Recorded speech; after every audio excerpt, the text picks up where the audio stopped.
Hey everyone, Veniard here with Ventech Search Group, and I have a question for all of you hiring leaders out there.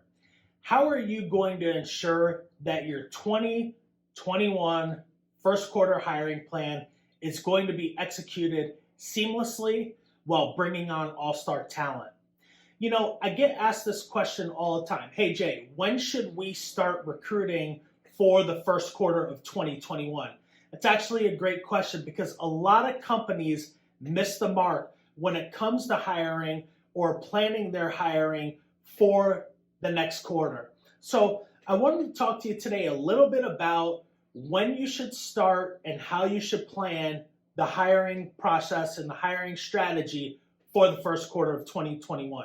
First, you got to take into consideration that there's a lot of holidays between now. We're sitting here in October of 2020, and coming up in November, obviously, is Thanksgiving. December, you have Christmas, and then you roll into the new year. So a lot of people are going to be taking off a lot of time, doing a lot of traveling. So number one, you have to think about that first and foremost.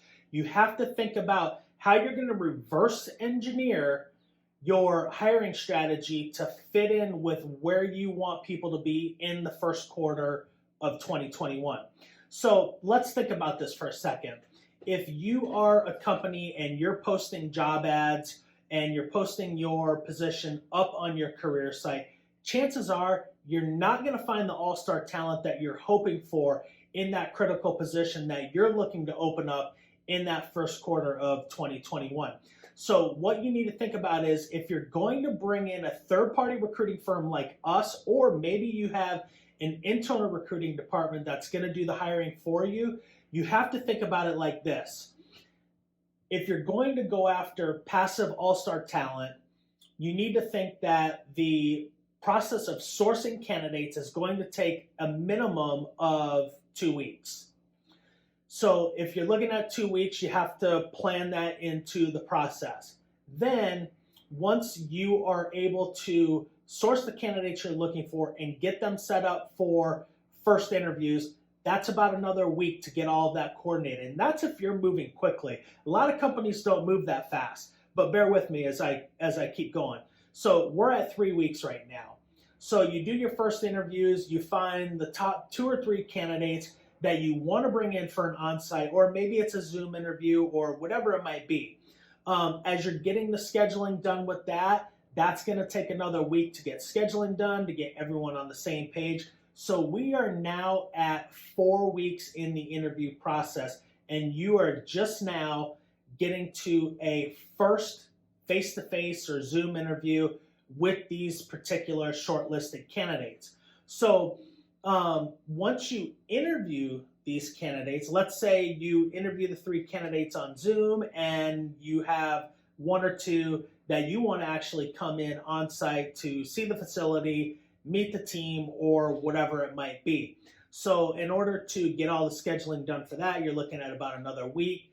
And so now we're at 5 weeks. So if you think about it, if you are looking for this person to be on board before the first quarter of 2021, you're going to need to kind of massage your schedule around Thanksgiving and Christmas. So if we start the interview process at the end of October, and we know it's going to take 4 to 5 weeks to get to a point where you're bringing someone on site for an interview, that means that if you start in the end of October, you are now at the end of November. So you've gone past Thanksgiving, and now people are starting to think about Christmas.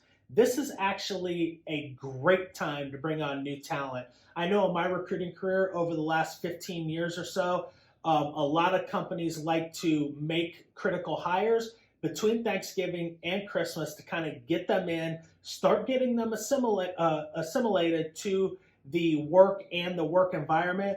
That way they can transition through Christmas, and when the new year hits, they're off and running. So if we are at 5 weeks, we're at a position where maybe we can make the offer in between Thanksgiving and Christmas. If that's the case, you are way ahead of everyone else. This person's going to be assimilated. They're going to be able to hit the ground running in January. Now, let's say, for instance, your interview process takes a little bit longer. Let's say maybe, this is a really hard to fill position. You don't have the people in your local area, so you have to relocate an all-star candidate. You have to start thinking about the candidate would have to put in their 2 weeks notice. So that's another 2 weeks. So now we're going from 5. Now we're at 8 weeks. That's 2 months. So if we're starting the interview process in the end of October, we are now at the end of December.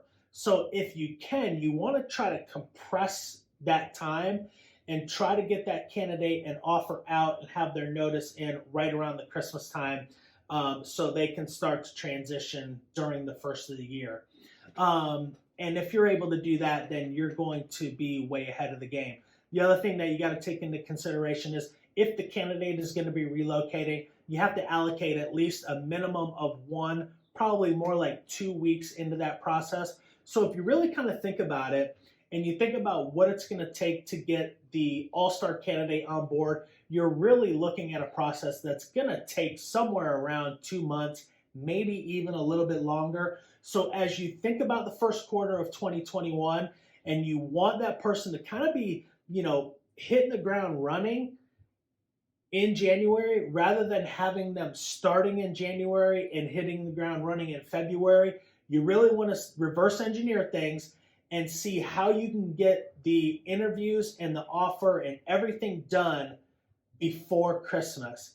That's a critical timeline for Q1 2021 hiring. I hope these tips were helpful. And if you have any questions, feel free to reach out. Want you all to have a great day. See you later.